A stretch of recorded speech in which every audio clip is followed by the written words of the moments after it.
You're listening to the 49 Carats Podcast, a 49ers Goldmine production with Stephanie Sanchez.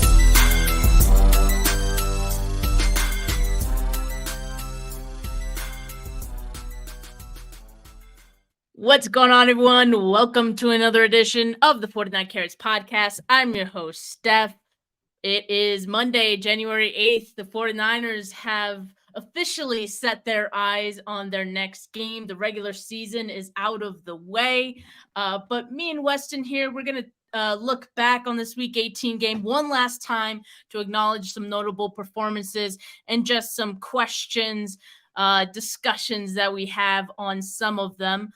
So Weston, welcome. Thanks for joining me once again on a Monday, as you always do. How are you doing today?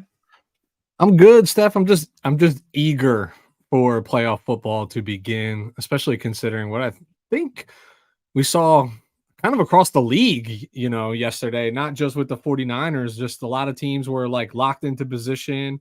A few games had a ton of relevancy. I'd liken it to just watching JV squads versus varsity squads, but I'm excited to watch a wild card weekend with not having to cheer for my team and get a little break and see how the chips fall and who we're going to be, matched up against. But 18 weeks ago, this was always the goal, right? So phase one accomplished, and now it's time to get serious and move forward. Yeah, exactly. And this Week 18 game felt like more of a formality than anything. Like, let's just get out of here and finish this game. Let's not deal with any injuries. Now, we figured that starters were going to play, at least some of them, because it's mathematically impossible to rest all of them, right? Totally. So what I have up on the screen is just some of the players who started, who aren't the usual starters in this game. So Sam Darnold, of course, started at quarterback. Elijah Mitchell was the running back. Tight end Charlie Warner, Oren Burks, linebacker. Isaiah Oliver started as a nickel corner. We had Taylor Hawkins start at safety, as well as Logan Ryan. So some unfamiliar faces for a lot of us, at least throughout the year. But you do see some of the usual starters who started this game as well, like Trent Williams, Nick Bosa, right? Fred, Ayuk, Debo. How did you feel about the way that Kyle kind of divvied up the snaps? A lot of those guys, like I said, started the game, but they were pulled pretty early. How do you feel like Kyle towed that line between rest and rust? Rest and rust. I think he did the best he could with, with the cards that were dealt to him. I think he would have, if you were to ask him, he probably would have preferred to not even have Trent put pads on, not even have Nick put pads on, but there's a lot of people that were on the inactive list that are part of the ongoing injury problem for the 49ers that count against the numbers, right? Like, look at on your screen right now with Hawkins and Ryan. That's because Gibson and Brown are out, like flat out, right? From an injury perspective, you got Jawan you can add to that list and keep on going. So the numbers dictated that, these players had to play. I think he did the best he could to get them out of the game. Steph, look how he was handcuffed. George Kittle was part of the active roster for the game. Yeah. And dude didn't even have pads on, right? Like he was on the sidelines. I'm like, hopefully we don't need a third tight end, because he's going to have to run back into the locker room and get dressed. He did the best he could. I'm happy with how it shook out, because I just don't think, the relevant people that we probably would all agree, like, hey, if you're going to be in a situation to rest, that you'd want them to rest. They pretty much got rest, but they got the ability to warm up, right? Go through their pregame routines, put pad on pad, even if it was just for a couple snaps. So this week really wasn't a week off, and now you're just getting those guys into a traditional. I think you put it best, Steph. You had a tweet where you mentioned Debo feels like the kind of guy that you just want to have out there. And I don't mean to like call you out on that. I agreed with it wholeheartedly. Some of these guys are rhythm players, especially the more physical ones. Like they need to see action, even if it's limited. He did the best he could. He would like to have done things a little differently. Just the numbers say he can't. Yeah, I was fine with it too. I think Nick Bosa might have been the one who stayed there the longest as far as the starters go. I think right before the half is when he started to Yeah. kind of dwindle out. And 49ers all in all were fortunate that no injuries took place because we all know how that discourse would have kind of panned out. Yeah. Uh, but other teams around the league not so lucky in week 18. We saw the Eagles playing against the Giants. AJ Brown dealing with a knee injury now. I think we're still waiting on some more information on that. But that didn't look good. And then Jalen Hurts, had his finger in a not so normal position there. Sam Laporta of the Lions, their tight end, he is. I think they're still gathering information on him, but around the league, some playoff teams not so fortunate. So the 49ers, of course, escape this week 18 game with just the Clinton Farrell injury, who we saw him leave the game pretty early and he was declared out pretty quickly as well. But it seems like there's optimism that he's going to be fine when the 49ers take the field again for their divisional game.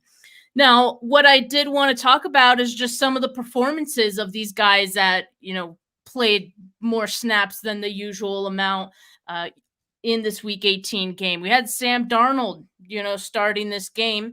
What did you think of Sam Darnold's performance in this one? I personally didn't think it was too shabby. Yeah, I thought I was going to be in, the minority on this one, Steph, where I just felt like he looked good, right? I mean, given the circumstances, yes, he had some of his offensive weapons, right? The Avengers out there with him that's always going to help and aid and make things look a little bit better against, the Rams D, whatever. I mean, everything that we knew about Stan was on display. Like, we know he's got a big time arm. We know he can sling the rock. We can do all of that. I loved his feistiness and scrambling for some first downs and doing those things. Felt like he had pretty good pocket awareness. I thought the first half looked really, really, really good. Second half didn't look as great, but I don't think that's necessarily Sam Darnold's fault either. I mean, you talk about 3 big drops, right? Like at the end of the game there, or 2 big drops at the end of the game that were big time positions. And I just think the 49ers did a really good job in the first, not to make this about the game, that's about Sam Darnold, but they did a really good job in the first half of controlling the clock and going in 27. It just flipped in the second half. Then the Rams did a really good job of possessing the ball and controlling the clock. So he got fewer opportunities. I think Kyle was worried about the scoreboard because he never wants to lose to his buddy McVay. But at the end of the day, they know there was no real impact there. And I think the play call just got a little manila at the end. That's it. Just a little vanilla at the end. And, but all in all, I thought it was a good performance he put on tape. Good for him. More importantly, to get if the ghosts of playoff past come creeping up to us, you'd rather have that quarterback get some reps, right, of before just being thrusted out there. So not bad at all. I thought he played well. Yeah, as Alan says, we're in trouble if he has to start. That's fair. Totally fair. That's not usually a good sign for any team, quite frankly, if their backup has to go in there. But I was very encouraged by the first half, especially the first 2 drives where the 49ers pretty much marched down the field, 75 yards for both of those. As you said, they were eating the clock up, so that was good. And you got to remember, in those first 2 drives, he had Brandon Ayuk, he had Debo, he had the usual offensive linemen, offensive starters, aside from McCaffrey, George Kittle. So assuming that let's just say if he, worst comes to worst, and he did have to go out there, he would likely have all of the offensive starters available to him, which, as we know, could help any quarterback. But I didn't think it was too bad for Sam Darnold. He finished 16 of 26. That's good for a 61.5 completion percentage, 189 yards passing, 1 touchdown. He also added 5 runs for 18 rushing yards and a rushing touchdown. And yeah, you mentioned the drops. Those were pretty big, and a lot of those did happen in the second half, if not all of them. Yeah. If I'm remembering correctly, one in McLeod, one to Chris Conley, and then another to Ronnie Bell, which wasn't a drop, but that was a miscommunication, obviously, on Ronnie Bell's part. Probably, you could say that'd be a first down if they're on the same page there. But I didn't think it was too bad of a day for him. I know he had the 2 fumbles, but one was when he lost, of course, at the end of the game. The other would just seem like a bad snap, but all in all, not bad. I'm just curious to see what happens with Sam Darnold after this year. I mean, maybe the 49ers were doing him a favor as well, getting him some opportunity for the offseason, right? And showcasing him for prospective teams for next year. Although I don't know if he'll ever be much more than a backup going forward, but still okay to see him. Now, on Elijah Mitchell, let's get into Elijah Mitchell, man, because he had more carries than I was expecting him to have in this game, and I don't know what to make of that. He had 14 carries, 52 yards, and a touchdown. I thought this was going to be the game that we were going to see, like Jordan Mason Hive was going to be buzzing, I thought, after the Week 18 game. Yep. And if you look at Jordan Mason's numbers, like he only got 6 carries, but he averaged 6 yards every time. So, like, I feel like he would have probably been on his way to having one of those games, but just didn't get that opportunity. What do you think the split of the workload between those two tells us about how the team feels about him and, maybe Mitchell's involvement in the future? Yeah, this is pure conjecture on my part, Steph. I don't think it has, again, my opinion, I don't think it has much to do with who's in favor, who's out of favor. I think Jordan Mason has done everything that he's supposed to do and everything he's been asked to do, and he runs the ball hard. When I'm surprised, because I, like you and many others, thought this had JP Mason written all over it for the game, especially since Mitchell's been back. He's clearly been the number 2 back, right? So, like, you're trying to preserve your depth. I can't help but wonder, was part of this Kyle saying, like, because Mitchell has been so injury prone, to be like, I need to see how he stands up after 15 touches in a game, because maybe we have to call upon him that way.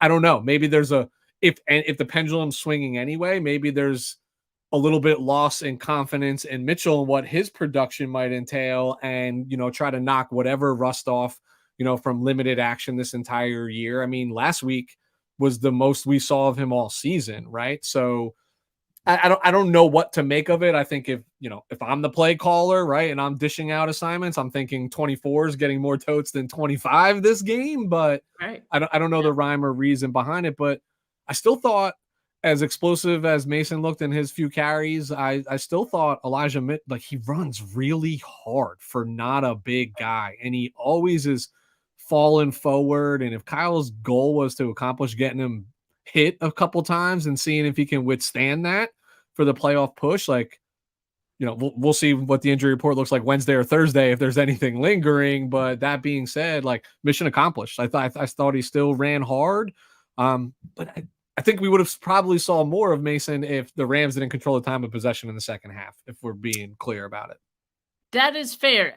Although, like, the way that it kind of shook out, so it was Elijah Mitchell, as I said, started the game. Then Jordan Mason got like a series. And so I was like, okay, like, cool. Like, this is the point in the game where it's Jordan Mason here on out, just like preseason kind of thing. And then Elijah Mitchell, the next series, is out there again. And I'm like, oh, okay. Yeah. Okay, we're doing this. And then that's kind of just how it was for the rest of the game. Like, mixing those two guys in, but Elijah Mitchell, like I said, seemed to just get more of the carries. Now, I know we've mentioned in the past that Mitchell's very much a rhythm rusher, right? So maybe that's kind of what this is. And maybe it's a sign that Elijah Mitchell will be involved for the playoffs. He spent much of the regular season dealing with some injuries, in and out of the lineup, but mostly out, for the most part. And so now you have him healthy, and he clearly does look healthy the way he's running right now. I mean, the 49ers have an opportunity to make this a 1A, 1B kind of thing. And when we have seen both McCaffrey and Mitchell healthy together on the field, it's been a pretty effective 1-2 punch. So I got to wonder if that's what they have in the back of their minds going into the playoffs. Yeah, I think because Mitchell has showed his physicality in his running style, the obvious statement of the day is whoever the 49ers play, they've already played an extra game. Maybe that game goes to overtime. Maybe that team's defense is on the field for a long time. Like whatever it might be, whoever gets by. And now they got to come to San Francisco. And if you commit to 40 carries, you know what I mean? Because that's going to be your formula to win the game. You don't want Christian McCaffrey touching the ball 40 times. And they are different runners, right? Like Christian McCaffrey, he's explosive through the hole. He doesn't dance around much, but he's patient, right? Like where he'll find his hole, he'll squeeze. Mitchell's just going to run right into the back of the offensive lineman and just keep going forward. And that's different preparation. And now Kyle just put one more thing on tape. What if 25 is going to get reps and they got a short week to game plan for that? I don't know. Like this game, this profession is so full of like head games and cat and mouse that would you be shocked at all if that was like his game plan whatsoever? Like, hey, week 1, I know everybody thinks we're slinging this ball with Brock, an MVP candidate, blah, blah, blah. False. We're going to go right back to the 49ers of old and we're going to hand the ball off 40 times. Right. And so something in the back of my mind too is that 2019 team that had the, first round bye week. They were the 1 seed, right? In the NFC. And they came out of their bye week in all their playoff games, running the football. No doubt. And, a slightly different identity then than they have now. They've gotten more comfortable with, passing the ball as of late. Brock Purdy, you have no trust issues with him. But I kind of I'm kind of wondering if they're kind of teeing up a run heavier approach, even more so than we've seen this season, even more so. Because I also think that can maybe help alleviate the risk of rust and all this like fear that we have, right? Because I know Christian McCaffrey is going to come out and that guy's not going to have, that guy is not going to have rust. Like he's the one player. He's in the gym right now, Steph. Probably. Yeah. He's the one player I would never worry about being rusty or just having that like mental rust even. Not worried about him. So I think you come into that game, whoever you're playing in that divisional game, and you plan to run the football. That's how you start the game. If it works, great. If you can, build stuff off of that, even better, right? But I think that they could go into that game, that being the plan, and having the 1-2 punch, it could just help that transition into getting back into the swing of things that much easier. So I know, just something in the back of my mind. It wouldn't be a bad idea if they decided that. That's winning formula in playoffs, right? Yeah. Run the ball, play defense. It's simple, what do we know, right? That now watch that we just said this. Kyle's going to come out and Brock's going to throw 40 times in the divisional round. Yeah, I know, because Kyle's watching this and he's like, "All right, bet." He should be watching it. Like, hey, these guys are on to something. Right? Yeah, that's what I think. But all right, yeah, Elijah Mitchell, I do expect him to get more opportunity in the playoffs. Excited to see what that looks like with the 1-2 punch. Now let's turn over to the defense a little bit. We saw Isaiah Oliver start this game at slot corner. He was one of 3 defenders that played all of the defensive snaps in this game. He had 10 total tackles. I do have to say, and this isn't like news or anything, but he's just so much of a better tackler in space, like on the outside, than he is like in coverage. PFF did notch him with 2 missed tackles, so I guess I got to mention that too. But it just felt like he was in on a lot of tackles. He had 4 stops. He allowed all six of his targets to be caught, but only 29 yards total. For the purpose of a meaningless game in week 18 of the regular season, it's fine. Fine. Serviceable. Yep. But let's just hope that Ambry Thomas and Diamador Lenore can stay healthy. So we don't have to see him in a playoff game. Like it's not that he had a bad game. It's just that I don't want to see it. Respectfully. So he did not have a bad game. Let's be very clear, right? But let's also be clear about the competition in which he was facing. Carson Wentz versus Matthew Stafford. No Cooper Kupp, no Tyler Higbee, right? Like just the people that this offense gets really. The only reason why Nakua was even out there was to force the initiative around setting the rookie records. Otherwise, they probably would have found a way to sit him as well for what he's contributed to this offense.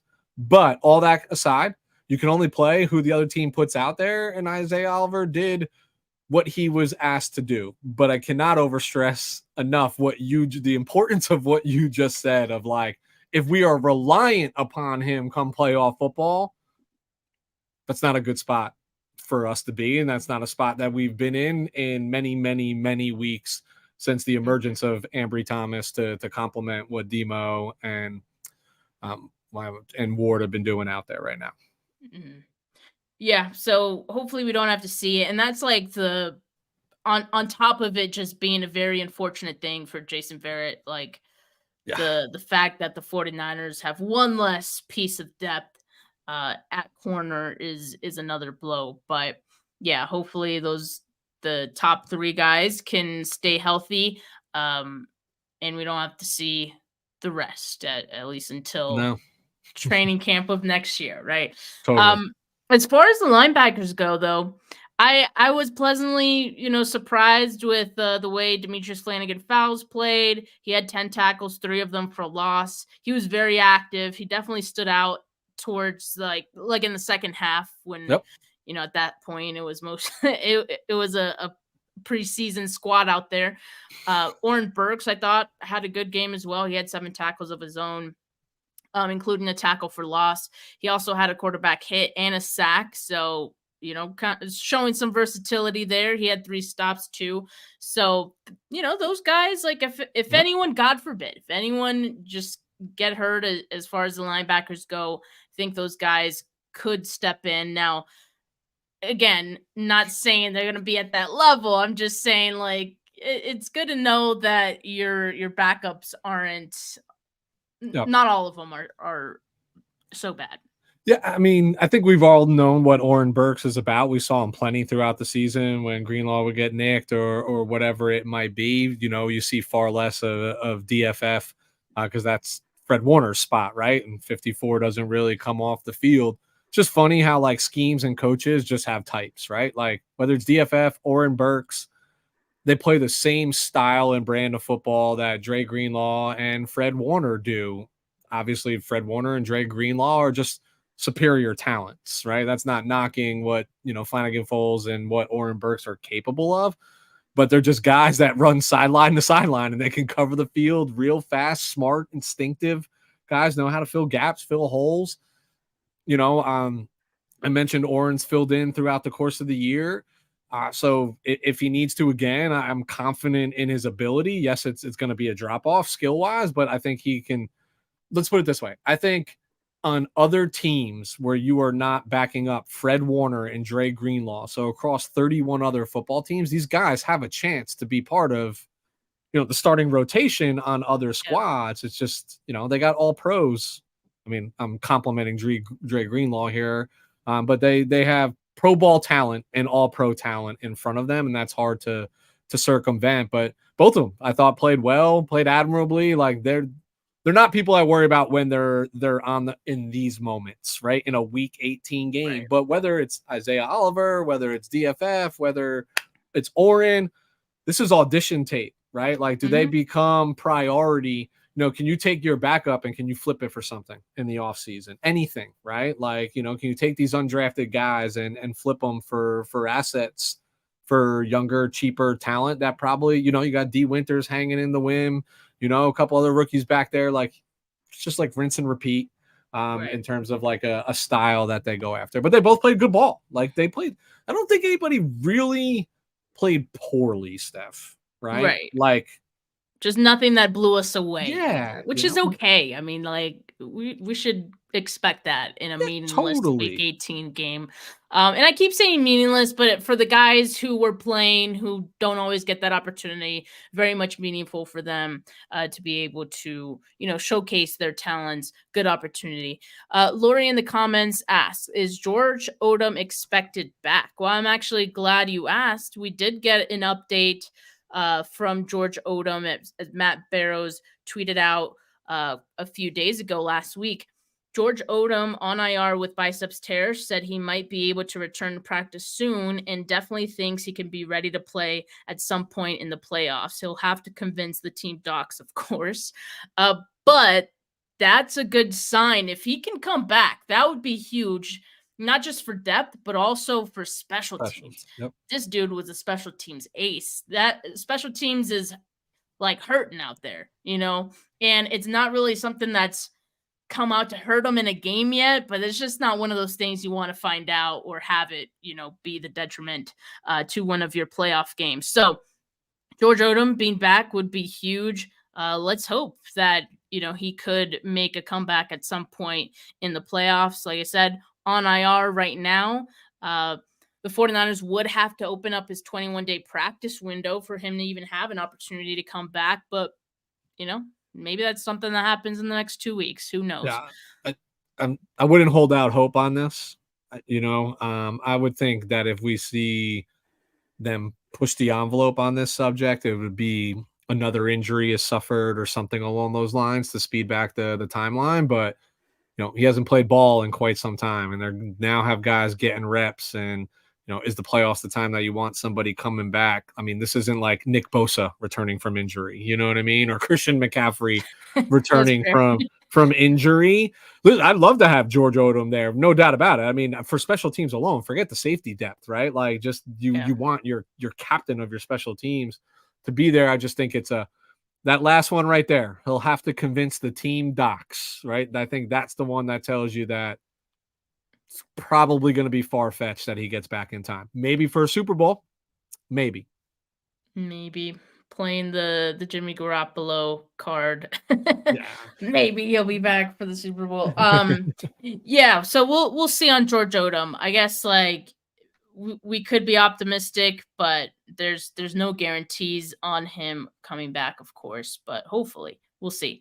Now, I know there is a national championship, college football national championship, going to be airing here shortly. But I want to make sure, Weston, that we have a chance to put some players on notice if you need to. You did say a second ago that you think no one had a bad game. I think that could be challenged a bit. You're probably right. I'm known to speak quickly and aggressively and then rethink afterwards. You can ask my wife on that. That being said, if I had to put somebody on notice, I'm not going to take the low hanging fruit. I'm gonna say Ronnie Bell. It's because I know he caught a touchdown pass, but I could argue that Sam Darnold just drilled that into his chest and he had no choice but to hang on when the ball hit him with how quick that came in. But the one thing that I don't expect from a Michigan product, right, and a guy that we were all so high on, he just seems lost. And I'm not even talking about the special teams games anymore, right? I'm talking about at wide receiver. You mentioned the miscommunication by Darnold. Half the time, you don't know whether it's the wide receiver or the quarterback that was wrong. But by the look of Kyle Shanahan on the sideline and talking to him, you knew right then and there number 10 was lost. And he's squandering an opportunity right now for himself. I know he's a rookie. I get all of that. But with Juwan, with this concussion prolonged, we know Ronnie's a physical guy. We know he's not afraid to block. We know he'll mix it up. But, you got to do the other things too. You got to be accountable on third down. You can't be running the wrong route. You can't not be on the same. You're not a superstar in this league yet where you get a pass on that. We see how quickly wide receivers end up in Kyle Shanahan's doghouse. Now, the good news is we've also seen another wide receiver emerge a few years later from Kyle Shanahan's doghouse, arguably playing at a pro ball level, but got snubbed, and Brandon Ayuk. So we've seen this before, and we've seen that they can rebound. But I think Ronnie Bell is lost right now, and I don't even think he's on a playoff roster. So long as Juwan comes back, I don't think he's part of the 46 that dress. We've seen like two extremes, I think, of the outcome of the doghouse, and that it should be Yeah. trademarked. The Kyle Shanahan doghouse. Yeah. TM or Pettis trademarked. and Yeah, yeah. Dante Pettis, who was like that obviously didn't go well. Just never quite recovered from that from a confidence standpoint, it seems. And then Brandon Ayuk, who like it just seemed to make him better, right? Yep. So we don't know quite yet what side of the spectrum Ronnie Bell is going to fall, but I have hope that he's going to be one of the good ones, or just one of the. I think he'll grow from it. And I do think he's kind of at that point where, Kyle's probably looking at him like literally asking Yep. him, "What are you doing?" And it's just so comical at this point that we see every rookie wide receiver get to this. It's almost like an initiation. I know. And it's crazy because a lot of them do start out like looking solid and looking like they'll just blow right past it. And then by the end of the season, it's like they just fall into it somehow. Ronnie Bell just seems like he's at that point. But I think he'll turn it around. Luckily, assuming Juwan Jennings is going to be fine when the 49ers play in the divisional round, they're not going to need Ronnie Bell both as a receiver and a punt returner because that, as we know, was a failed experiment. But yeah, hopefully next year is a better year for Ronnie Bell. Better luck next year, bud. That's where we're at right now. Pretty much. I mean, and no shade to him. It's just no, not at all. That's just the nature of where he's at on the depth chart and his place right now in the doghouse. Mm-hmm. Now, rough day for former Michigan players. Probably not a great sign. Hopefully they can, win this championship here shortly. But Allen has Jake Moody on his list of players to put on notice. And I think for me, that would be my pick. It was either Ronnie Bell or Moody, both former Wolverines. So Jake Moody, for the fact that he missed a 38-yard field goal. And then after that, his only other opportunity to go out there and make a kick in this game with the extra point, he missed that too. So he didn't really have a chance to dust his shoulders off and get back to making one. He's going to have that hanging over his head for a couple of weeks, at least until the divisional round. So, look, I know a lot of people are very harsh on the subject of Jake Moody, and I don't want to quite go that far, but I also don't want to be a Jake Moody apologist at the same time. I'm simply putting him on notice. Yeah, like that's it. I see you. I've seen what you've done. Yeah, knock that shit off, right? Hope there's better days. All right, just hope. Yeah, I mean, listen, being a kicker is a thankless opportunity, right? You are crucified when you don't, right? And everyone's like, good, that's your job when you do, right? Like, it's really thankless. I'm not going to lose faith in the kid. I mean, I am being an apologist for him in this regard, saying that, hey, he missed them both to the same spot. You know what I mean? It's not like where you see the overcorrection where you miss wide right and then all of a sudden you pull left. It's not ideal that any player on your team, let alone the kicker, gets the yips right before the playoffs. Now, that last possession, so well. I know, and he was doing great, right? We hadn't talked about him in the longest time, right? And I think that what hurt me the most was when Sam Darnold made that final fumble where it went off the dude's helmet, right, on that last possession. Is I had no disillusion that Sam Darnold was going to drive us down the field to win a game based on who else was out there with him. Right. But I did want to see them get close enough to put the ball on the turf one more time to let Moody get a swing of the leg, right? Hit or miss. I just wanted to see him swing it again. If you hit, great. Like, okay, we win the game. The bigger win is like, get this guy's head right before we're going. But the reality, all kickers miss, right? Nobody's ever perfect. It's just not the ideal timing is what's really panicking or making people freak out. But here's the good news, people. 49ers do score a lot of touchdowns, right? And a lot of these playoff teams that are left, outside of Detroit, who we haven't seen yet this year. We scored a lot of touchdowns against all of them, right? So I'm feeling like we're going to be okay. And the other news is like, there's no alternative. Kyle's not going to go get some guy who hasn't kicked all year off the street based on how he looks in practice. Like, Jake Moody's it, guys, no matter what. Robbie Gould is not coming back to the San Francisco 49ers. They're not even going to make the phone call. Like, this is who we got. Yeah, all in all, like I do agree with the sentiment. Like he is going to be the guy, whether it's for better or worse. I mean, they don't really have a choice, and it doesn't seem like for Kyle, he's not overreacting to it. Obviously, acknowledge that it's not great when you miss, but I mean, he's been fine for them this season, so gonna keep riding him, and yeah, just hopefully in the playoffs he gets back to it.